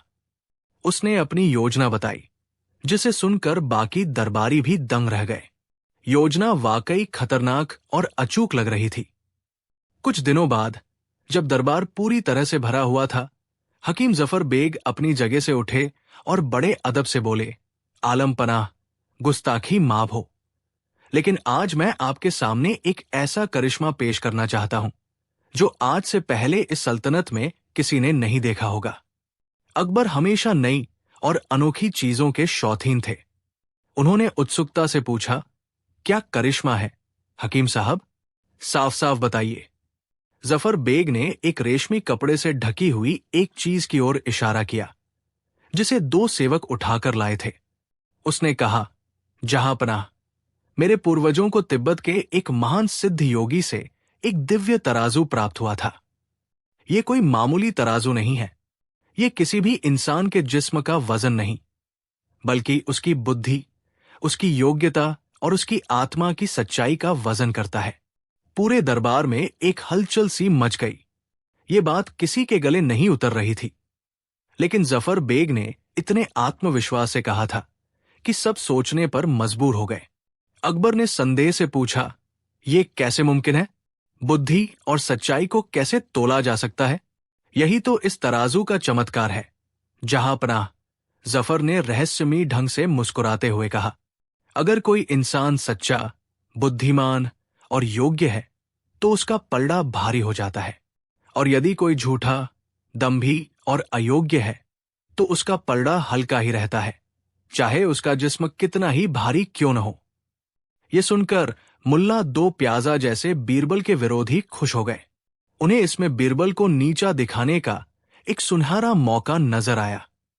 अकबर ने कहा, हम तुम्हारी बात पर कैसे यकीन कर लें? हमें इसका सबूत चाहिए। मैं तैयार हूं, आलम पनाह, जफर ने कहा। आप दरबार में से किसी को भी इस पर बैठने का हुक्म दे। दूध का दूध और पानी का पानी हो जाएगा। फिर उसने अपनी योजना का अगला दाव खेला, और अगर इजाजत हो तो मेरी दिली ख्वाहिश है कि इस तराजू पर सबसे पहले उस शख्स को तौला जाए जिसे आप इस सल्तनत का सबसे बुद्धिमान व्यक्ति मानते हैं, यानी राजा बीरबल को। आज पूरी सल्तनत देख लेगी कि उनकी बुद्धि में वाकई वजन है या वो सिर्फ खोखली बातों का मायाजाल है। अब निशाना सीधे बीरबल पर था। सबकी निगाहें बीरबल पर टिक गई। अकबर भी एक पल के लिए सोच में पड़ गए। वो बीरबल पर शक नहीं करते थे, लेकिन जफर बेग की चुनौती ने उनके मन में भी एक छोटी सी उत्सुकता जगा दी थी। बीरबल शांत खड़े थे। वो जफर बेग की कुटिल मुस्कान और उसके साथियों की आंखों में छिपी उम्मीद को साफ पच सकते थे। वो समझ गए थे कि ये कोई दिव्य तराजू नहीं, बल्कि एक बड़ी और सोची समझी साजिश है। अकबर ने बीरबल की ओर देखा। बीरबल, क्या तुम इस चुनौती को स्वीकार करते हो? बीरबल ने सिर झुकाकर कहा, आलम पनाह, आपका हुक्म सर आंखों पर। मैं इस दिव्य तराजू पर बैठने के लिए तैयार हूं, लेकिन मेरी एक छोटी सी शर्त है। जफर बेग ने तुरंत कहा, देखा हुजूर, मैंने कहा था ना, ये बहाने बना रहा है। इसे पता है कि इसकी पोल खुल जाएगी। बीरबल ने जफर की बात को अनसुना करते हुए कहा, जहांपनाह, मेरी शर्त बस इतनी है कि ये एक बहुत बड़ी परीक्षा है। इसके लिए मुझे मानसिक रूप से तैयार होना होगा। मुझे 7 दिन का समय दिया जाए। 7वें दिन मैं इसी भरे दरबार में इस तराजू पर बैठूंगा। अकबर ने बीरबल की बात मान ली। जफर बेग और उसके साथी मन ही मन हंसने लगे। उन्हें लगा कि बीरबल ने हार मान ली है और बस अपनी इज्जत बचाने के लिए समय मांग रहा है। अगले 6 दिन तक बीरबल दरबार में तो आए, लेकिन वो पहले की तरह हंसबोल नहीं रहे थे। वो अक्सर गहरे सोच में डूबे रहते। जफर बेग और उसके साथी हर दिन उन पर तंज कसते। क्यों राजा साहब, क्या तैयारी चल रही है? अपनी बुद्धि का वजन बढ़ाने के लिए घी पी रहे हैं क्या? बीरबल बस मुस्कुराकर रह जाते। उन्होंने इन 6 दिनों में सिर्फ एक काम किया। उन्होंने अपने एक भरोसेमंद जासूस को हकीम जफर बेग की हर गतिविधि पर नजर रखने के लिए लगा दिया, खासकर रात के समय। जासूस हर रोज बीरबल को आकर बताता कि हकीम साहब अपने घर में कुछ कारीगरों के साथ मिलकर उस तराजू पर देर रात तक कुछ काम करते हैं। 7वां दिन आ गया। दरबार खचाखच भरा हुआ था। आज सिर्फ दरबारी ही नहीं, बल्कि आगरा के आम नागरिक भी इस अनोखे तमाशे को देखने के लिए उमड़ पड़े थे। वो दिव्य तराजू बीचों बीच रखा हुआ था। वो सोने की तरह चमक रहा था और उस पर की गई नक्काशी उसे वाकई किसी दूसरी दुनिया की चीज जैसा दिखा रही थी। हकीम जफर बेग आज बादशाह के बगल में खड़ा था। उसके चेहरे पर विजय का भाव था। अकबर ने ऐलान किया, आज हम हकीम जफर के दिव्य तराजू की परीक्षा लेंगे। और जैसा कि तय हुआ था, राजा बीरबल इस पर बैठने वाले पहले शख्स होंगे। बीरबल अपनी जगह से उठे, लेकिन उनके हाथ खाली नहीं थे। उनके हाथ में एक छोटा सा मखमल में लिपटा हुआ संदूक था। वो तराजू के पास गए, लेकिन उस पर बैठे नहीं। उन्होंने जफर बेग से कहा, हकीम साहब, मैं इस पर बैठने को तैयार हूं, लेकिन जैसा कि आपने कहा, यह तराजू बुद्धि और आत्मा की सच्चाई को तौलता है। मेरे मन में एक सवाल है। क्या सवाल है? जफर ने अकड़कर पूछा। बीरबल ने बड़ी मासूमियत से कहा, मैं ये सोच रहा था कि अगर मैं इस पर बैठूं और मेरा पलड़ा हल्का रह गया तो ये मेरा अपमान होगा, लेकिन अगर मेरा पलड़ा भारी हो गया तो ये बादशाह की शान में गुस्ताखी होगी, क्योंकि इस सल्तनत में सबसे ज्यादा बुद्धिमान और योग्य तो स्वयं शहंशाह है। कोई भी प्रजा उनकी बराबरी कैसे कर सकती है? ये सुनकर अकबर मुस्कुरा दिए। बीरबल ने एक ही तीर से 2 निशाने साधे थे। बादशाह की प्रशंसा भी कर दी और खुद को एक दुविधा में भी दिखा दिया। बीरबल ने आगे कहा, इसलिए मैंने सोचा कि क्यों न हम इस तराजू की शुरुआत एक ऐसी चीज से करें जो निष्पक्ष हो, जो न किसी का अपमान करे और न ही किसी की शान में गुस्ताखी। ऐसी क्या चीज है? जफर ने चिसकर पूछा। बीरबल ने अपने हाथ में पकड़े संदूक को ऊपर उठाया और कहा, इस संदूक में वह चीज है जो इस दरबार में आज सबसे ज्यादा मौजूद है। मैं चाहता हूं कि पहले आप इसे तौलें। अगर आपका तराजू इसका सही वजन बता सका तो मैं मान जाऊंगा कि यह दिव्य है। अब सबकी उत्सुकता उस संदूक पर टिक गई। जफर को लगा कि बीरबल बस समय बर्बाद कर रहा है। उसने घमंड से कहा, ठीक है, लाइए अपना संदूक। मेरा तराजू हर चीज का वजन बता सकता है। बीरबल ने संदूक को तराजू के एक पलड़े पर रख दिया। जफर बेग ने अपनी जगह से ही कुछ इशारा किया। उसने तराजू को इस तरह से बनाया था कि वो अपने पैर के नीचे छिपे एक छोटे से लीवर से उसे नियंत्रित कर सकता था। जब उसे पलड़ा भारी करना होता तो वो लीवर दबा देता और एक छिपा हुआ चुंबकीय तंत्र पलड़े को नीचे खींच लेता। उसने सोचा कि बीरबल को झूठा साबित करने के लिए संदूक को बिल्कुल हल्का दिखाना चाहिए। उसने लीवर को दूसरी दिशा में दबाया, लेकिन तराजू टस से मस नहीं हुआ। पलड़ा वही का वही अड़ा रहा। जफर हैरान रह गया। उसने फिर कोशिश की। इस बार उसने पूरी ताकत से लीवर दबाया, लेकिन नतीजा वही रहा। तराजू ऐसे स्थिर था जैसे किसी ने उसे जमीन से पकड़ रखा हो। दरबार में फुसफुसाहट होने लगी। जफर के माथे पर पसीना आ गया। उसका दिव्य तराजू एक मामूली संदूक का भी वजन नहीं बता पा रहा था। अकबर ने कड़क आवाज में पूछा, क्या हुआ हकीम साहब? आपका दिव्य तराजू काम क्यों नहीं कर रहा? जफर हकलाने लगा, जजहापना। शायद संदूक में कोई नकारात्मक ऊर्जा है जो तराजू की शक्ति को रोक रही है। बीरबल मुस्कुराए और आगे बढ़कर उस संदूक को खोला। जैसे ही संदूक खुला, सबकी आंखें हैरानी से फैल गई। उस संदूक के अंदर कुछ नहीं था सिवाय एक जलते हुए कोयले के, जो धीमी धीमी आंच दे रहा था, और उसके बगल में एक छोटा सा पर्चा रखा था। इसमें तो सिर्फ एक कोयला है, एक दरबारी चिल्लाया। बीरबल ने वो पर्चा उठाया और आवाज में पढ़ना शुरू किया। जहां पनाह, इस संदूक में वह चीज है जो आज इस दरबार में सबसे ज्यादा मात्रा में मौजूद है, ईर्ष्या की आग। ये हकीम जफर साहब और उनके साथियों के दिलों में मेरे लिए जल रही है, और चूंकि ये आग इतनी सच्ची और इतनी भारी है कि इसने हकीम साहब की बुद्धि पर पर्दा डाल दिया है, इसलिए उनका दिव्य तराजू भी इसका वजन नहीं उठा पा रहा है। फिर बीरबल ने तराजू की ओर इशारा करते हुए उसकी असलियत खोलनी शुरू की। आलम पनाह, ये कोई दिव्य तराजू नहीं है, ये धोखे का एक यंत्र है। हकीम साहब ने इसके नीचे एक ऐसा तंत्र लगाया है जिसे वो अपने पैरों से नियंत्रित करते हैं। जब मैं इस पर बैठता तो ये मेरे पल्ले को हल्का दिखाकर मुझे झूठा साबित कर देते, लेकिन मैंने इस संदूक के तले में एक बहुत शक्तिशाली चुंबक लगा दिया था। जैसे ही मैंने संदूक को पल्ले पर रखा, चुंबक ने नीचे जमीन में छिपी लोहे की प्लेट को पकड़ लिया। अब चाहे हकीम साहब कितनी भी कोशिश करते, वो इस पल्ले को हिला नहीं सकते थे। ये सुनते ही हकीम जफर बेग का चेहरा सफेद पड़ गया। उसकी सारी साजिश, उसकी सारी चालाकी धरी की धरी रह गई थी। वो समझ गया कि बीरबल ने न सिर्फ उसके धोखे को पकड़ा, बल्कि उसे उसी के खेल में मात दे दी थी। अकबर गुस्से से आगब बुला हो गए। उन्होंने सैनिकों को हुक्म दिया, पकड़ लो इस धोखेबाज को। इसकी जुर्रत कैसे हुई भरे दरबार में हमें और हमारे सलाहकार को अपमानित करने की। इसे काल कोठरी में डाल दो। सैनिक जफर बेग की ओर बढ़े। वो कांपता हुआ जमीन पर गिर पड़ा और रहम की भीख मांगने लगा।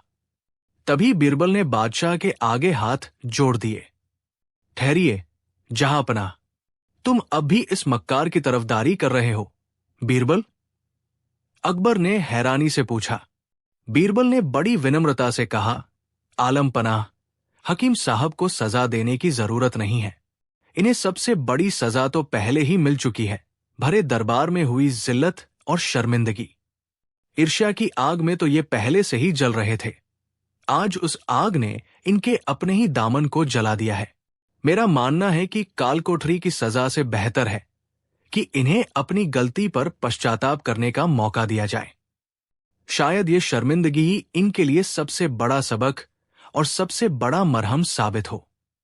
बीरबल की इस बात में इतनी गहराई और इंसानियत थी कि अकबर का गुस्सा शांत हो गया। उन्होंने बीरबल की ओर गर्व से देखा।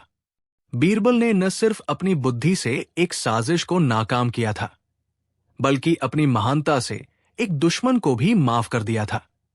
अकबर ने जफर बेग को माफ तो कर दिया, लेकिन उसे दरबार से कुछ समय के लिए निलंबित कर दिया। हकीम जफर बेग उस दिन शर्म से झुका हुआ दरबार से निकला। बीरबल की चतुराई ने उसे सबके सामने नंगा कर दिया था, लेकिन बीरबल की क्षमा ने उसे खुद अपनी नजरों में और भी छोटा बना दिया था। उसे समझ आ गया था कि असली योग्यता दूसरों को नीचा दिखाने में नहीं, बल्कि अपने चरित्र को ऊंचा उठाने में है।